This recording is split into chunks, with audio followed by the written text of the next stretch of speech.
What's up everyone, it's your boy Infrar-Ed. Welcome to the Scott Reports. Today I'm bringing you an anime review of Bungou Stray Dogs, episode 14. First and foremost, rest in peace to the man Odazaki, a character that we did not get that much time with, but in the short time that we did get with him, we can definitely see that his death had a heavy influence on Dazai. As you can see shades of Dazai's current self in this character with how caring he is and just the type of person he is in general. So it's definitely molded the person that he is that we see in the current times today, but we still got a little bit of backstory to mow through in this episode.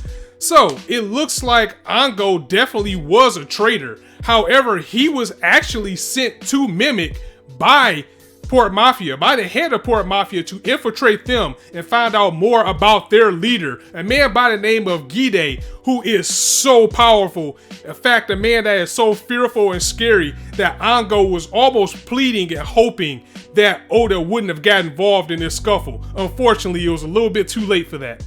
You see, even though Oda was able to save Bungou, he wasn't able to save himself, as someone had his ability flawless scouted. Now, I'm going to take my time with this one because I had to wrap my head around it a little bit as far as what Oda was saying about his ability. He says that the weakness in flawless, because everything has a limit, has a weakness, is that if he's already fallen into a trap, then he won't be able to foreshadow what's going to happen next. Or basically, you see, Mimic wanted Bungou dead once they found out that he was infiltrating them. So they set up a trap, and when Oda got there to save Bungou, they had a bomb set, and he was able to save Bungou and get him out. He used Flawless to see that the explosion was coming and turned the other way so he can escape and jump out the window with Bungou just in time.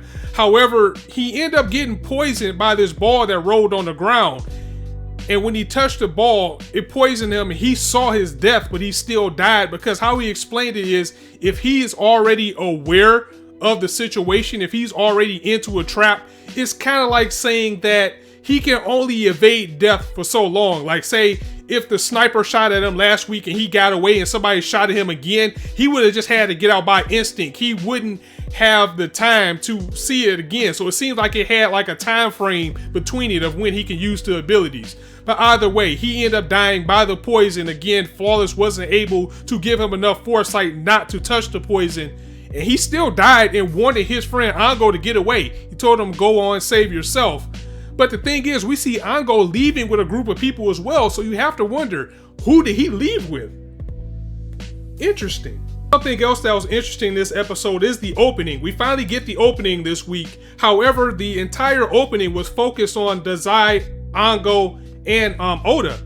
So that's kind of strange, considering that this is the arc that we're going to deal with Fitzgerald and the guild, and we're definitely going to get time with them because they're all over the promotional material and the trailers. But it makes me wonder how long we're going to be in this arc for them to dedicate an entire opening just to this. I doubt they went through this just for one episode, but at the same time, I can't see it being more than 3. I really didn't expect it to be more than 2 episodes. So we'll just have to see where that goes from there. And I just want to touch on Oda once again, just showing the power, the respect, and the influence that Dazai had for this man in particular. And he continued to pull on the heartstrings, losing him this episode, because we saw that he was actually taking care of a bunch of orphans from a past war dispute between some gangs or an organization out of his own pocket. That just shows the type of man that he was.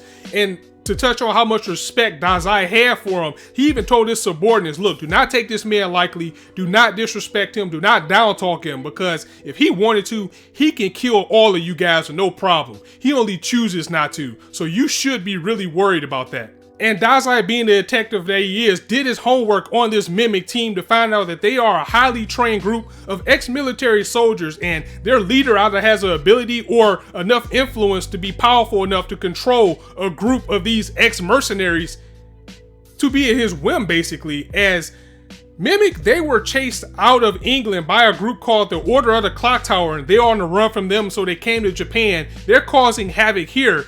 And meanwhile, on the side with Odazaki, it's proven that Bungou was definitely leaking the information out about Port Mafia, and usually when this type of thing happens with a group like Mimic, the government usually intervenes. However, they're not doing anything on this because it doesn't involve them directly. So this triggers something within Oda to say, you know what? there's a few times that Ango was dipping out and saying, you know what, I gotta go somewhere, and he was going to England for meetings for undisclosed, reasons. It wasn't really known why, but it was times that he would take leaves of absences, and that is what made Odazaki kind of figure out that this guy was a double agent. We also get an interaction between Dazai and Akutagawa this episode, as for the first time in this series, we see a savage, strict, but fair Dazai, as he took a lot of time to set up a trap for Mimic so he can get somebody and interrogate them about their whereabouts, what they're doing, and what they need to find out. However, when one of them tried to get away, Akutagawa slaughtered all of them, and this pissed Dazai off. I mean, he straight up decks Akutagawa in the face, pulls out his gun and says, you know what? A righteous person will have some type of sympathy for you. They'll say, you know what, this is okay. However, I am not a righteous man. In fact, I am hated by righteousness.